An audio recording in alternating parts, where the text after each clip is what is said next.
കൊച്ചി തൃക്കാക്കരയിൽ NGO ക്വാർട്ടേഴ്സിന് സമീപം യുവാക്കളെ റോഡിലിട്ട് മർദ്ദിച്ചു. പുലർച്ചെ കാറിലെത്തിയ സംഘവും വഴിയിൽ നടന്നുപോയ 3 അംഗ സംഘവും തമ്മിലാണ് സംഘർഷമുണ്ടായത്. അപകടകരമായ ഡ്രൈവിംഗ് ചോദ്യം ചെയ്തതിനാണ് മർദ്ദനം. സംഭവത്തിൽ ഗുരുതരമായി പരിക്കേറ്റ വാഴക്കാല സ്വദേശികളായ ഷാഫി, നിസാം, അച്ചു എന്നിവരെ ആശുപത്രിയിൽ പ്രവേശിപ്പിച്ചു. സംഭവത്തിന് ശേഷം കടന്നുകളഞ്ഞ കാറിന്റെ നമ്പർ കേന്ദ്രീകരിച്ച് തൃക്കാക്കര പോലീസ് അന്വേഷണം തുടങ്ങി. അന്വേഷണത്തിൽ വാഹന ഉടമയുടെ ലൊക്കേഷൻ കോട്ടയം മീനച്ചൽ ഭാഗത്താണെന്നും കണ്ടെത്തിയിട്ടുണ്ട്.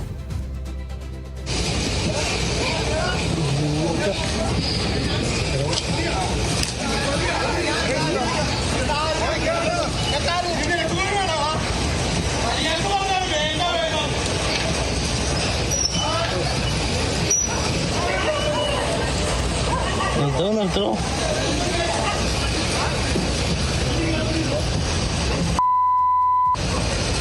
ഞാൻ പറയും വണ്ടി എടുത്തോളൂ നോട്ടാ.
എന്തോന്ന്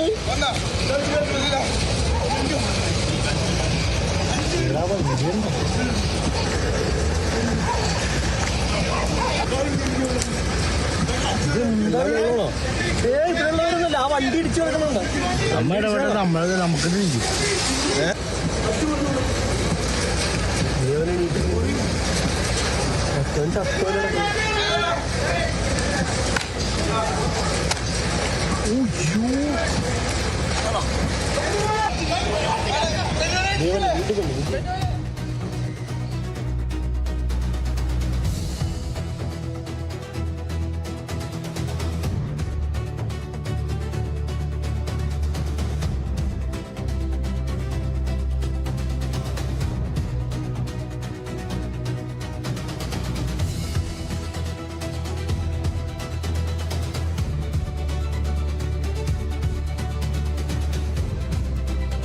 തൃശൂർ മാപ്രാണത്ത് വയോധികനെ യുവാക്കൾ മർദ്ദിച്ചു. മാപ്രാണം സ്വദേശി രാജൻ എന്നയാളെയാണ് സിഗരറ്റ് ചോദിച്ചെത്തിയ യുവാക്കൾ മർദ്ദിച്ചത്.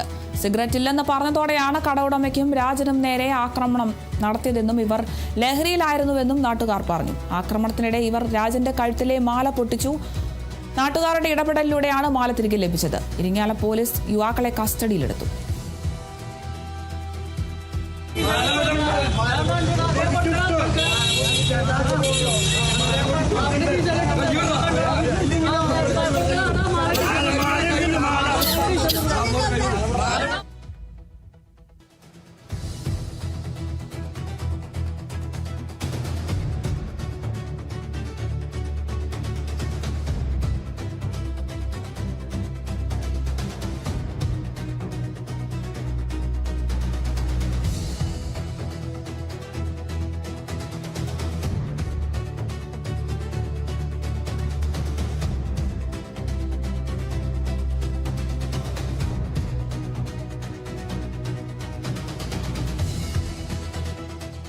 പ്രിയങ്ക ഗാന്ധി എംപിയുടെ ഓഫീസിൽ നിന്നെന്ന വ്യാജേന എലത്തൂർ MLA വിദ്യാ ബാലകൃഷ്ണനെ ഫോണിൽ വിളിച്ച് മന്ത്രിസ്ഥാനം വാഗ്ദാനം ചെയ്യാൻ ശ്രമിച്ച കേസിലെ പ്രതികളെ കോഴിക്കോട്ടെത്തിച്ചു.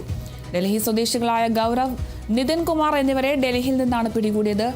പ്രതികളെ പോലീസ് വിശദമായി ചോദ്യം ചെയ്യും. ഉത്തരേന്ത്യ കേന്ദ്രീകരിച്ചുള്ള വലിയ തട്ടിപ്പ് ശൃംഖലയുടെ ഭാഗമാണോ ഇവരെന്നും പരിശോധിക്കുന്നുണ്ട്. MLA വിളിച്ച നമ്പർ കേന്ദ്രീകരിച്ച് നടത്തിയ അന്വേഷണത്തിലാണ് പ്രതികളെ പിടികൂടിയത്. ഡൽഹി സ്വദേശിയായ മറ്റൊരാളുടെ നഷ്ടപ്പെട്ട ഫോണിൽ നിന്നാണ് ഇവർ വിദ്യയും മറ്റ് നേതാക്കളെയും വിളിച്ചത്. നിതിൻകുമാറും ഗൗരവും ചേർന്നാണ് തട്ടിപ്പ് ആസൂത്രണം ചെയ്തത്. പ്രിയങ്ക ഗാന്ധിയുടെ സെക്രട്ടറി രാജ്കുമാർ എന്ന പേരിൽ MP മാരെയും MLA മാരെയും വിളിച്ചത് ഗൗരവാണ്.